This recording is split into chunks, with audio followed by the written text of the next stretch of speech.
Welcome everybody to another great episode of the Beyond Normal podcast. I'm your host, Kenny Groom. We have a very special guest, Dr. Eko.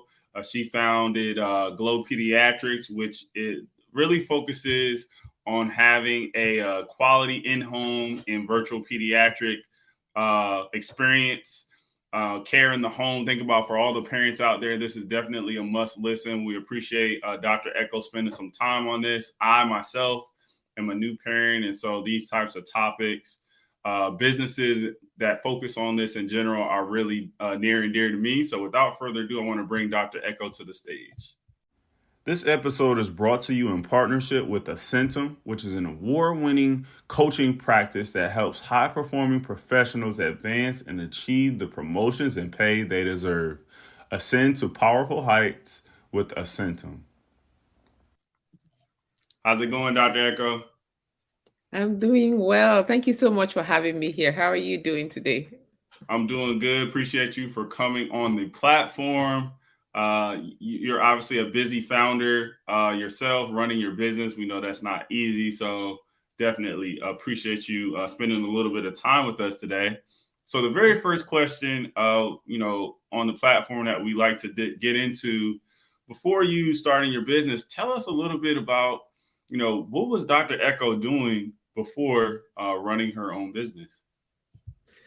Okay, thank you again for having me. So Dr. Eko was working for hospitals. So I was working since I finished medical school and training, I've been worked for at least 3 hospitals now, doing that. And at some point, I realized that I really wanted to have a different life for myself and for my family.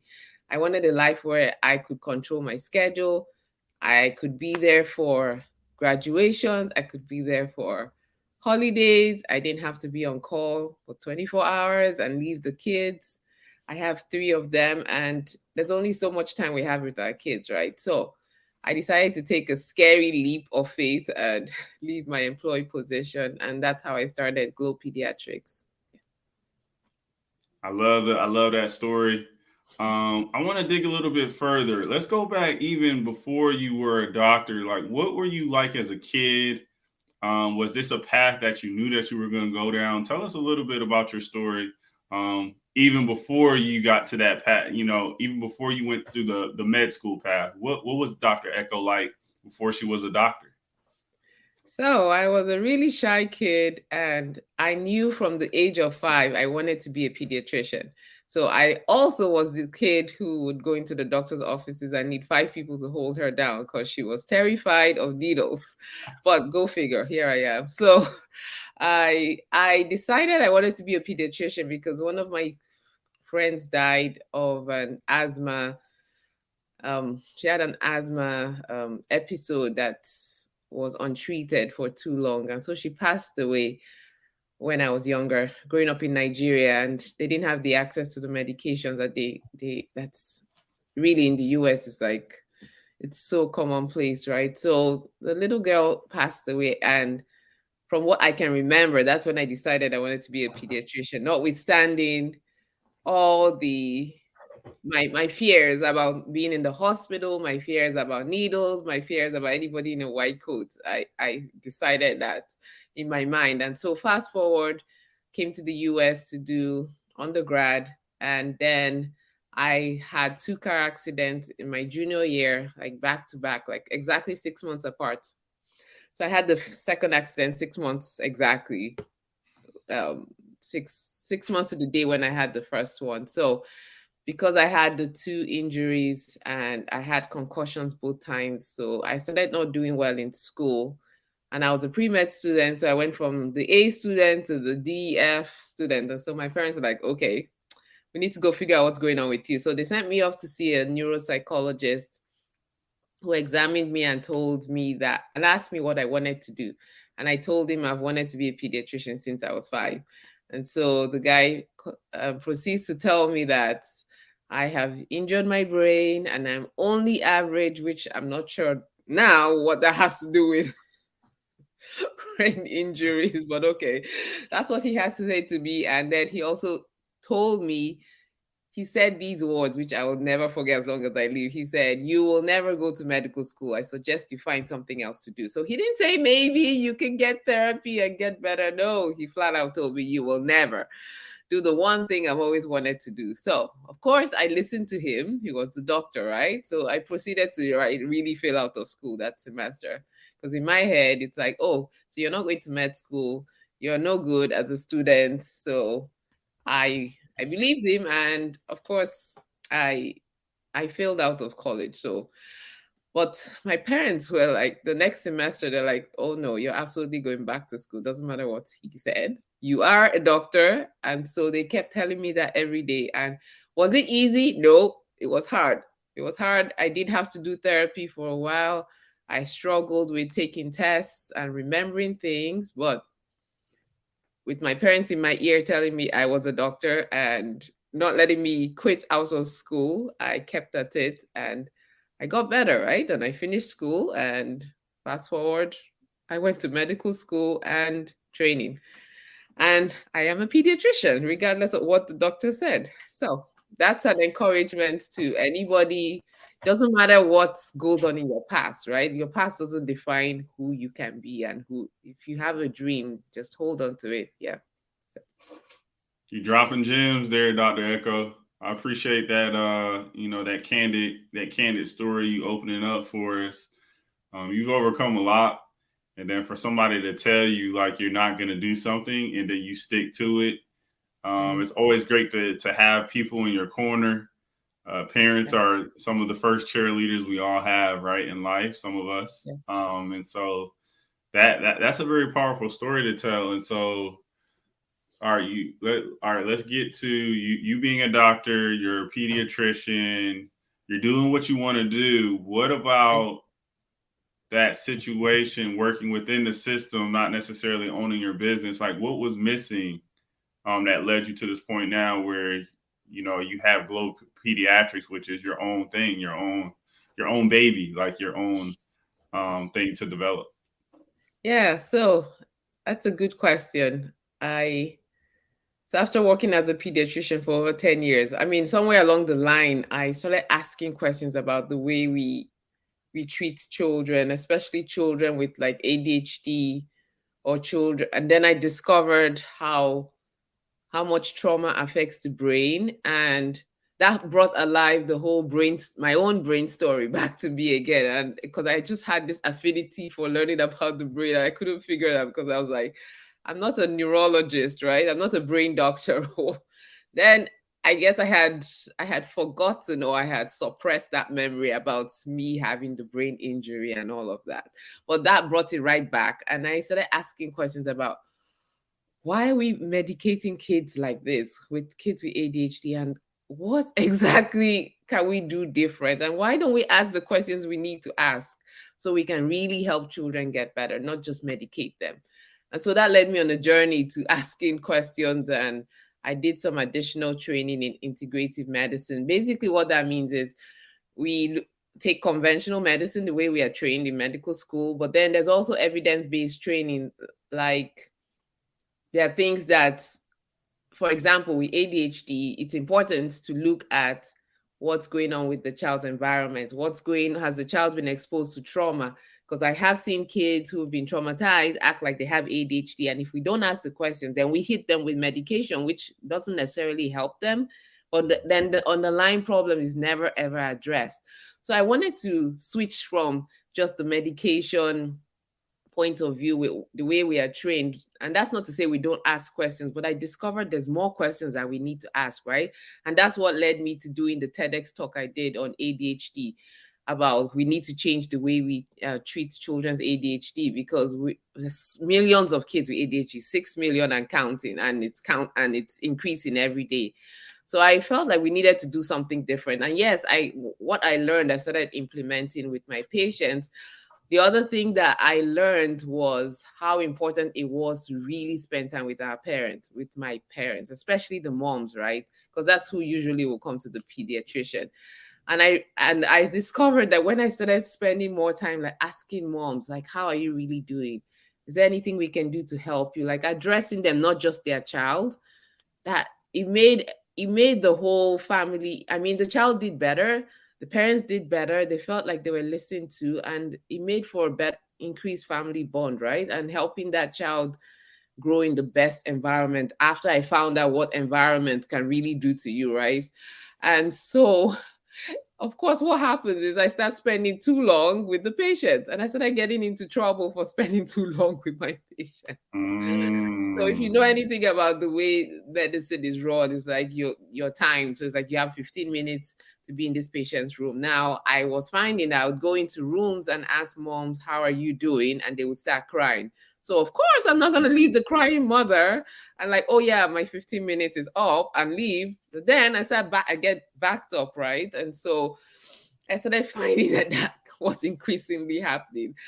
I couldn't spend long enough with the patient, and then the things I wanted to do to really get to what was going on with the child, I couldn't really do. And so I got to the point where I was like, okay, I need to just go figure out how to do this thing myself, right? On my own terms.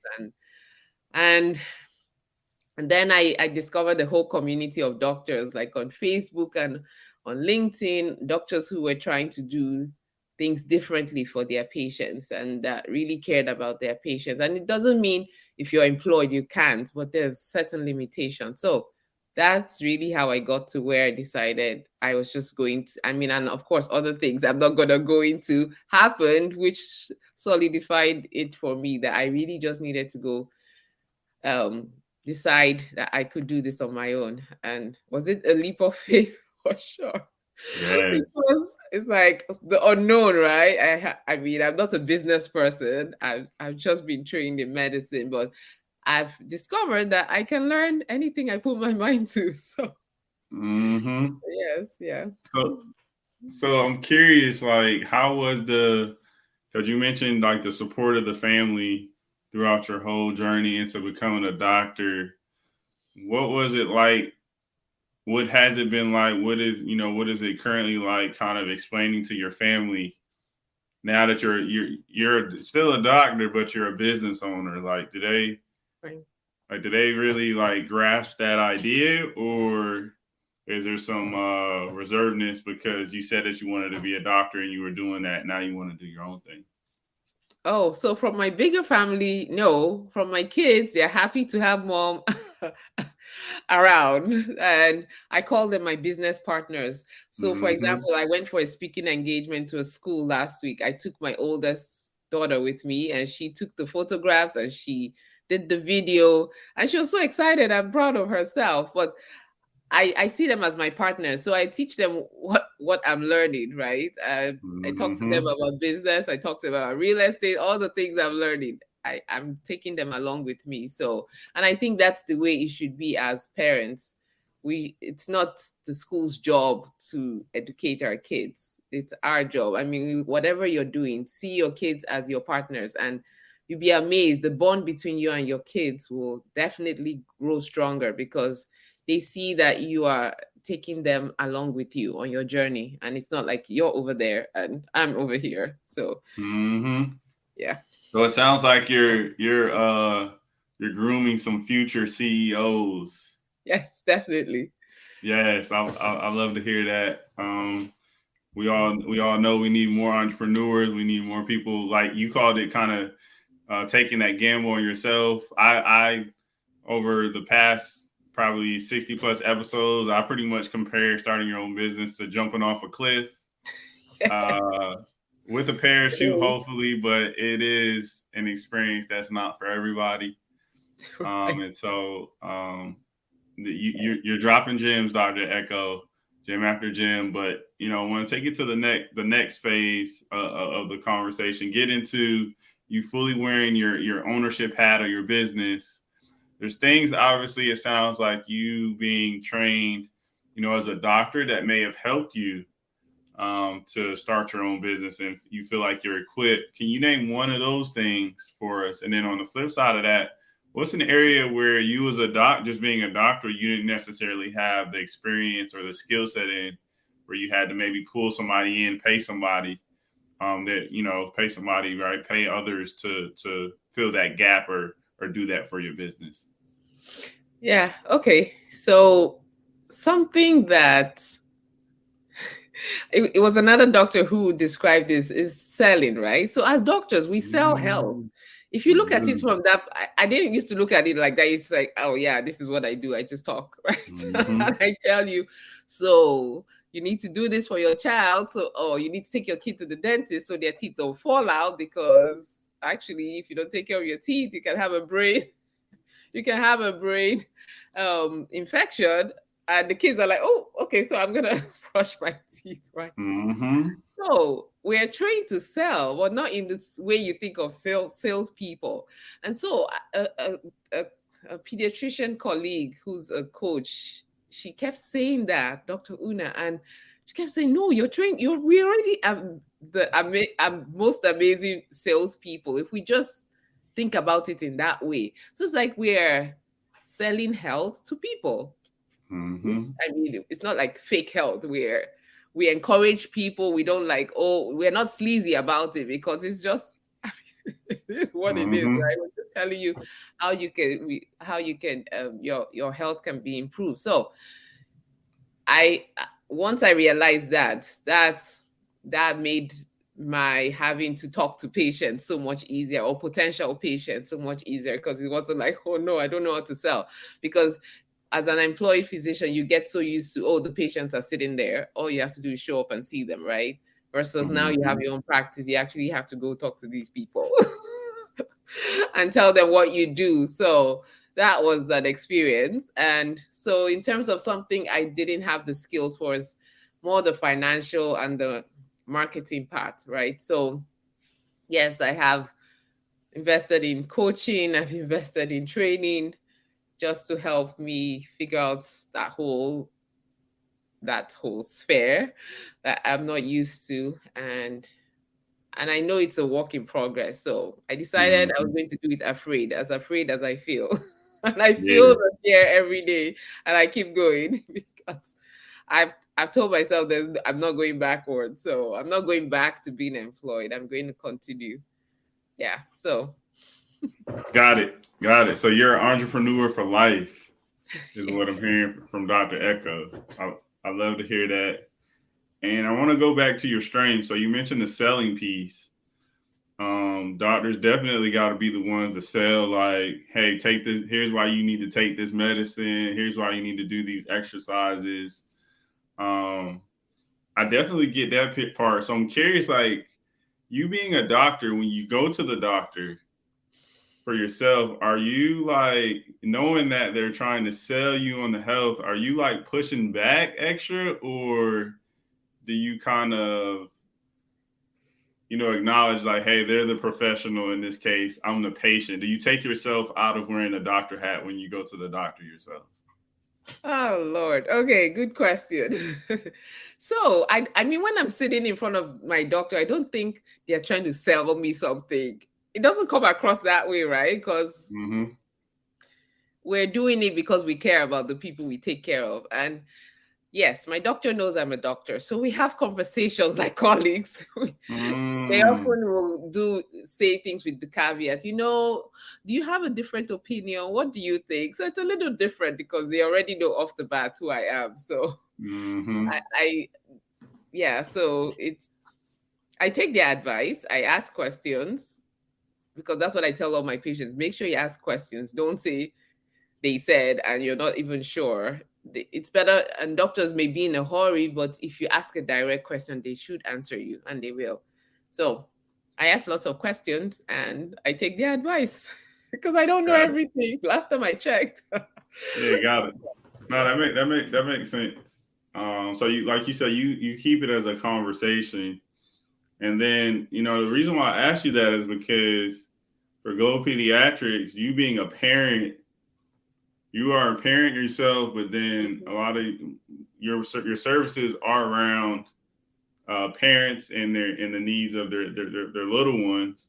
Right. So I'm curious, like, um, do you feel like you have to take off your parent hat in order to do your job at Glow Pediatrics, or do you feel like that's a superpower or strength for you to add on to the way you quote unquote sell to the parents around the value? How do you look about yourself being a parent for this business?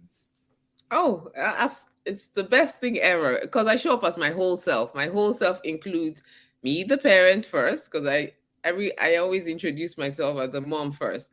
So me first, me being a mom, me being a mother of a teenager, um, me being a business owner, me being a pediatrician. So I show up as all of those things. And yes, I give examples from my own personal life to my patients. The quote unquote selling, yes, I tell them, see, my daughter did this too. I'm going through the same thing. There is no book for parenting. And I don't claim to Mm-hmm. know all the answers, but at least I have experience as being a parent, right?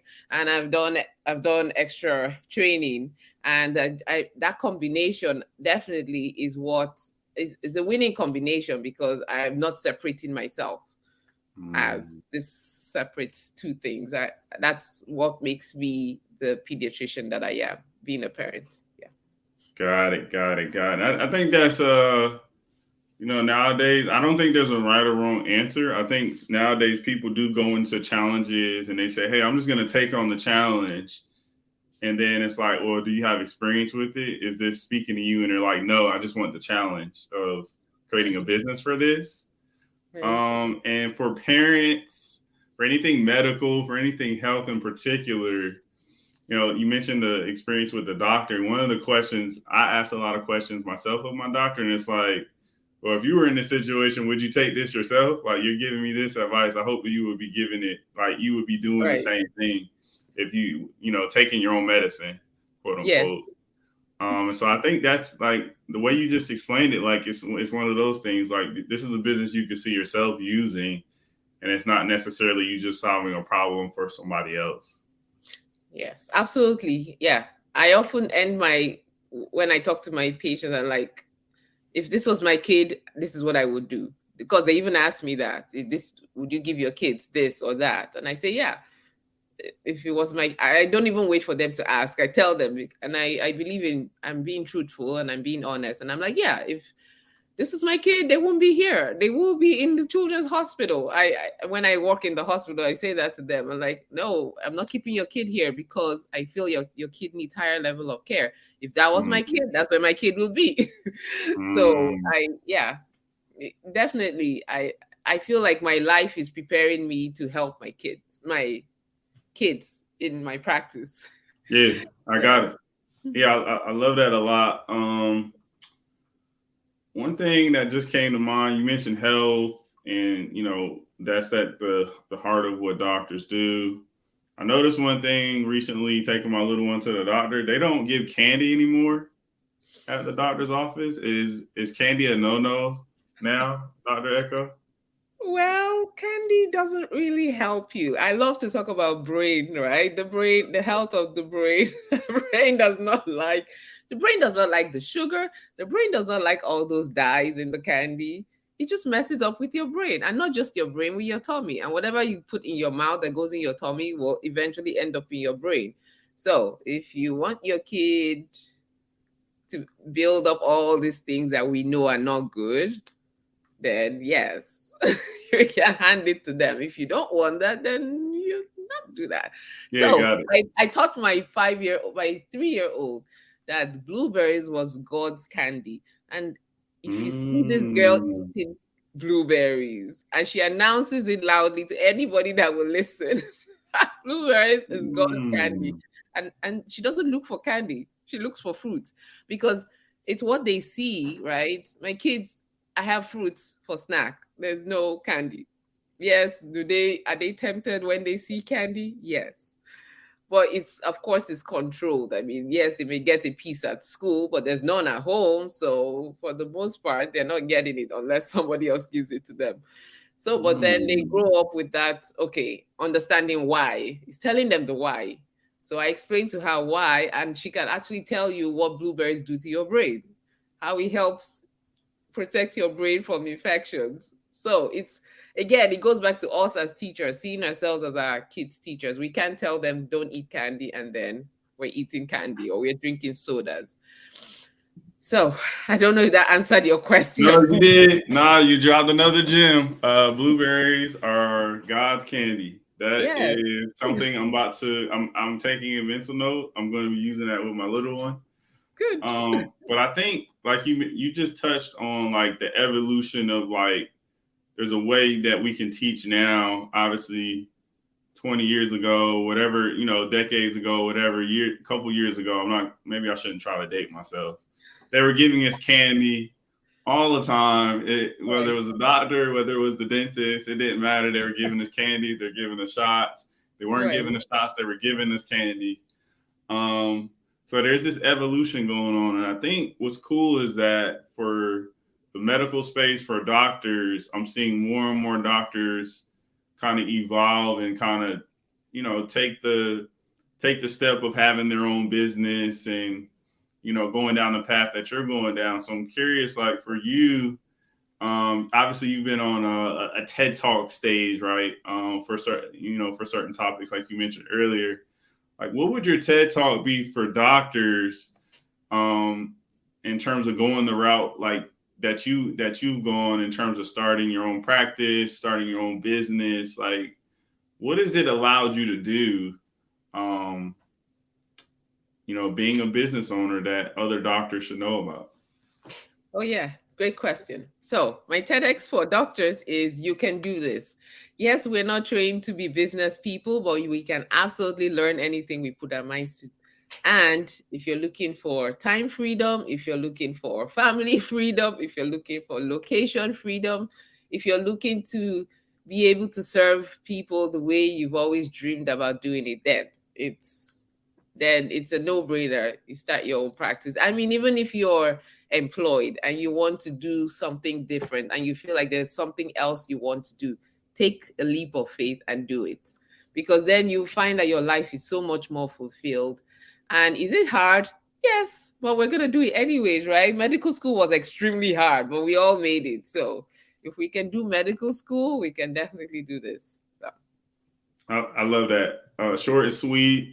And what I'm hearing, we had Dr. Robin Collin on earlier this season. Within the season one, we had Dr. Kiki on as well, from Doctors Under the Radar. She was talking about doctors' mental health. During the pandemic, it seems like there was a lot that was thrown at our medical professionals. We all know it. And so, medical professionals probably felt to some like they worked like a decade within like 3 or 4 years. Like there was this increased intensity, right, Dr. Eko? And I think that, I think the shining light from that is that people are going to look to your point for some of those freedoms in terms of family, in terms of life balance, and they're going to take that gamble on themselves and start their own business. So it's going to be cool to see. Are there any tools? Is there anything out there that helped you hit the ground running a little bit quicker than otherwise if you didn't have it, it would have taken you a little bit longer to get the company up and running? Like, what's something that alleviated some pressure points for you so you can focus on it and get the business off the ground and do what you love to do with the little ones? Yeah, definitely finding somebody who's doing what it is you want to do and doing it well. Mm-hmm. So there's so many groups of doctors who have set up all sorts of businesses in all industries, name it. Stocks, real estate, manufacturing, it runs the gamut. So yes, it's important to find somebody who knows who's doing what you would like to do and has been doing it. So I invested in a coach, several actually, and also just extra training. Like I mentioned, I went back and I did training for integrative pediatrics just so I could learn more about how to get to the root cause of what's making kids sick and address it instead of just medicating. So definitely being willing to go back to learning. And of course, it's nothing like medical school, trust me. Medical school is a league by itself, but definitely find people who are doing what you you want to do. And if any docs out there hear this and they have questions about where, how, reach out to me. I'll be more than happy to talk with you. So God, that's good. And I can, already from the conversations prior to this interview that me and Dr. Eko have had with some of her peers, even, her network is robust. And so I appreciate you throwing that out there, Dr. Eko, for all those folks listening in, to definitely make sure that they touch base with you. That's a resource in itself when somebody extends that, that olive branch, that hand, Right. and take advantage when you can. I do something similar in podcasting. All right, people don't believe it, but podcasting, most people out there who think that they figured out podcasting, they probably haven't, and they're just doing it their own way. And that's figuring it out, right? But you got to have people within your circle. I have quite a few podcasters that I go to talk about technology. What are the latest and greatest tools? How to getting the message out around their brand. And so that's industry agnostic. It doesn't matter what industry, some of the things that all the things you just said, Dr. Eko, could be applied, whether somebody's starting a business, running a podcast, have a 9 to 5. And so I appreciate you for giving the folks all these gems. I'm still stuck on the blueberries is God's candy. You should do some yourself. Yes. I think right after this, I will be going out to get some blueberries. You definitely convinced me. You're a salesperson, Dr. Eko. Thank you. I need you really are. Like, if you can sell something to like a little one, oh my gosh, like that is like the ultimate sales. Right. What else is there? Oh, and I want to say thank you. You're just talking about helping people with podcasting. You were so kind to talk with me because I will be starting my own podcast soon. And you spent your time talking with me about it. So I thank you again. Yeah, we're gonna get you going. People know, we've had other podcasters on the platform. I'm excited about the growth in podcasting. Someone such as yourself having a business, using podcasting as like another channel where you get your message out. There's so much you can do in the pediatric space with a podcast, and so I'm really excited. The angle that you're thinking from being a parent, you really focus on the time with the little ones as well. Like I'm here to support. I'm putting that out there. Can't wait for you. Figure out how we launch that, and then we get that to our listeners as well. Okay. Outside of that, what else? My book. Can I talk to you about my book? Yes, you can. Let's go. So I wrote a book called Children's Love Letters, a pediatrician's guide for parents on how your child spells love. So basically, it's just a book full of stories, short stories, and just simple, sweet tips on how your child spells love, because every child spells love differently. Every child is different. Even when I have 3 kids, they're all completely different kids. And so each of them has a different way in which they spell love to them. Some kids spell love as time. I know those are the ones. Well, what I did was take the alphabet, and with each alphabet, tell the parents how your child is spelling love with that. I use the word. But yeah, so it'll be up on Amazon in April of 2023. Yeah, so next month. So got it. Yeah, so that's good. Like I'm glad you plugged that in there. Thanks for coming on the platform and selling yourself. That's what the platform is about. We'll definitely make sure we include a link to that when it releases. But I'm excited to hear you're using all these different channels, all these different avenues to really get the message out. And I know you're gonna pour all that into Glow Pediatrics, and that'll ultimately allow you to do more of what you want. Like You've been speaking this whole time, doing, opening up your schedule to do more. If you want to do more with family, just life balance, whatever, you're definitely using the most of this entrepreneur journey. It's not easy, as you pointed out. So I also appreciate you letting folks know the real, the good, the bad that comes along with it. But yeah, that's dope that you're releasing this book. We're going to make sure we get that to our listeners as well. How can folks stay connected with the brand, maybe even reach out for services? what's the area right now that the services are available? Give folks a little bit about that. Okay, so thank you for that. Yes, so Glow Pediatrics right now is based in Oklahoma, right? So I'm licensed to see patients in the state of Oklahoma.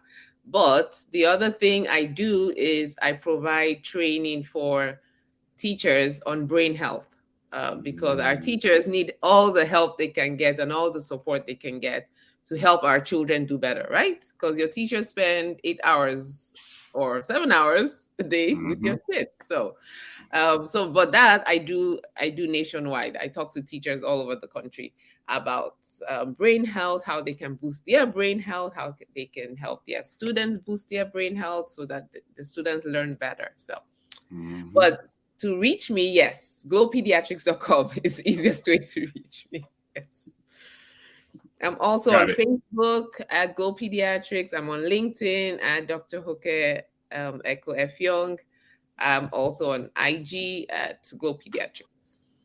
Got it. So you got Glow Pediatrics across the board. I'm pretty sure when I typed in Glow Pediatrics on Google, there may have been some ads, but in terms of like that first spot, I think you were right there. So it's always good. That's always good placement. I love the name. It stands out for sure. So you did a great job there. In terms of the last thing, I just want to say, I appreciate you coming on the platform, Dr. Eko. I want to pass it to you one more time. Like, what do you want our listeners to lead this conversation with? You touched on it. We're probably going to have some doctors listening in. We're going to have some people on the fence about starting their own business. Like, what can you tell those folks tuning into this episode? To have faith and believe in yourself and ask for help and take action. And that's the whole recipe to doing this thing. Yes. Appreciate you breaking it down so in a simple way for us. Dr. Eko, it was amazing having you on the platform. Thank you. And blueberries are God's candy. Yes, and they help your brain do better. I am stuck on that, and I will be stuck on that for a long time. Thanks, folks, for tuning in to another great episode of the Beyond Normal podcast. Thanks.